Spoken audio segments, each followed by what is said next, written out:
क्या दुनिया एक और महायुद्ध की ओर बढ़ रही है? एक और वो शक्ति है जिसके पास unmatched military power, advance technology और इकोनॉमिक डोमिनेंस है। दूसरी ओर वो देश जो कि सालों से सैंक्शंस और दबाव के बावजूद डटा हुआ है, अपनी स्ट्रेटेजिक ब्रिलियंस और अनकन्वेंशनल वॉरफेयर टैक्टिक्स के दम पर अपनी स्थिति मजबूत कर रहा है। बढ़ते तनाव, न्यूक्लियर एम्बिशंस और जियोपॉलिटिकल मूव्स, क्या ये सिर्फ एक स्ट्रेटेजिक खेल है या फिर एक बड़े संघर्ष की दस्तक? अगर बात करें मिलिट्री स्ट्रेंथ की, तो अमेरिका दुनिया की सबसे ताकतवर डिफेंस फोर्स रखता है। इसके पास 13,28,000 से भी ज्यादा एक्टिव सोल्जर्स, 5,000 से ज्यादा फाइटर जेट्स, 4,700 से ज्यादा टैंक्स और 11 एयरक्राफ्ट कैरियर्स हैं, जो कि इसको अनमैच्ड ग्लोबल पावर बनाते हैं।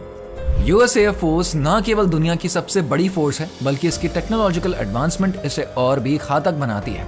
मिसाइल डिफेंस सिस्टम इतना मजबूत है कि किसी भी हमले को नाकाम करके दुश्मन को पूरी तरीके से ध्वस्त कर सकता है।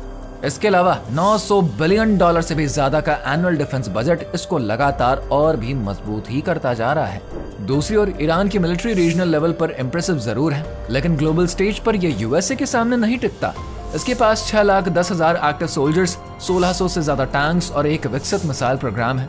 ईरान ने बैलिस्टिक मिसाइल्स और ड्रोन वॉरफेयर में काफी एडवांसमेंट करी है, जो कि इसे मिडिल ईस्ट में एक अहम मिलिट्री पावर बना देता है। साथ ही प्रॉक्सी ग्रुप्स जैसे कि हिजबुल्लाह, हूथी रेबल्स और इराकी मिलिटियाज के जरिए ईरान अपनी मिलिट्री इन्फ्लुएंस को इनडायरेक्ट तरीके से बढ़ाता है। हालांकि ईरान की एयरफोर्स और नेवी यूएसए की तुलना में काफी ज्यादा कमजोर है और किसी भी सीधी जंग में उसे भारी नुकसान उठाना पड़ सकता है। अगर इकोनॉमिक पावर की बात करें तो यूएसए और ईरान के बीच का अंतर दिन और रात के जैसा है। अमेरिका की इकोनॉमी दुनिया की सबसे बड़ी और सबसे डाइवर्सिफाइड मानी जाती है, जिसकी जीडीपी 2024 में $28.78 ट्रिलियन तक पहुंच चुकी है। फाइनेंस, टेक्नोलॉजी, मैन्युफैक्चरिंग और डिफेंस इंडस्ट्री में इसका दबदबा है और यूएस डॉलर ग्लोबल ट्रेड की प्राइमरी करेंसी बना हुआ है। इसकी पर कैपिटा इनकम $85,000 से भी ज्यादा तक पहुंच चुकी है और वॉल स्ट्रीट से लेकर सिलिकॉन वैली तक हर जगह इसका इकोनॉमिक डोमिनेंस साफ नजर आता है। दूसरी ओर ईरान की इकोनॉमी लगातार सैंक्शंस की मार झेल रही है। 2023 में इसकी जीडीपी सिर्फ $464.18 बिलियन की थी और पर कैपिटा इनकम $4,115 से भी ज्यादा नहीं थी, जो कि यूएसए के मुकाबले में तो बेहद ही कम है।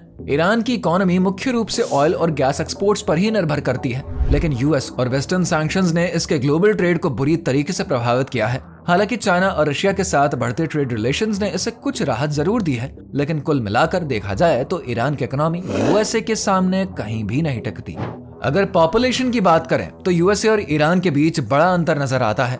अमेरिका की टोटल पॉपुलेशन लगभग 347.6 मिलियन है, जबकि ईरान की आबादी करीब 92.2 मिलियन के आसपास है। यूएसए का highly advanced education system, research opportunities और टेक्नोलॉजिकल इनोवेशन इसकी वर्कफोर्स को बेहद ही मजबूत बनाते हैं। वहीं ईरान की यंग पॉपुलेशन उसकी सबसे बड़ी स्ट्रेंथ हो सकती है, लेकिन इंटरनेशनल सैंक्शंस के चलते जॉब अपॉर्चुनिटीज और इकोनॉमिक ग्रोथ पर काफी रेस्ट्रिक्शंस बनी हुई हैं। इसका सीधा असर देश की ओवरऑल डेवलपमेंट और लोगों की इकोनॉमिक सिचुएशन पर पड़ता है। हाल ही में इस तनाव ने नया मोड़ ले लिया जब खबरें आई कि ईरान अपने न्यूक्लियर प्रोग्राम में और भी तेजी ला रहा है। यदि मुद्दा सालों से यूएसए और ईरान के बीच लगातार स्ट्रगल की जड़ बना हुआ है, लेकिन अब हालात पहले से ज्यादा गंभीर नजर आ रहे हैं। वॉशिंगटन से मिली रिपोर्ट्स के मुताबिक अमेरिकन ऑफिशियल्स का मानना है कि ईरान अपने न्यूक्लियर प्रोग्राम को उस स्तर तक ले जा चुका है जहां से वो कभी भी न्यूक्लियर वेपन बनाने के करीब पहुंच सकता है। ये चिंता केवल अमेरिका तक सीमित नहीं है, यूरोप भी इस बढ़ते हुए संकट को लेकर बेचैन है। इसी बीच फ्रेंच प्रेसिडेंट इमैनुअल मैक्रोन ने इस सिचुएशन पर गंभीर चिंता जताते हुए एक इमरजेंसी मीटिंग बुला ली है, जो कि इस बात का संकेत है कि यह तनाव सिर्फ मिडिल ईस्ट तक सीमित नहीं रहेगा, बल्कि इसके परिणाम पूरी दुनिया पर पड़ सकते हैं। ओवरऑल पावर बैलेंस पूरी तरीके से यूएसए के फेवर में झुका हुआ दिखता है, लेकिन ईरान अपनी रीजनल स्ट्रेटजी, मिलिट्री स्ट्रेंथ और डिप्लोमेटिक टैक्टिक्स के जरिए खुद को एक टफ अपोनेंट साबित करता ही आ रहा है।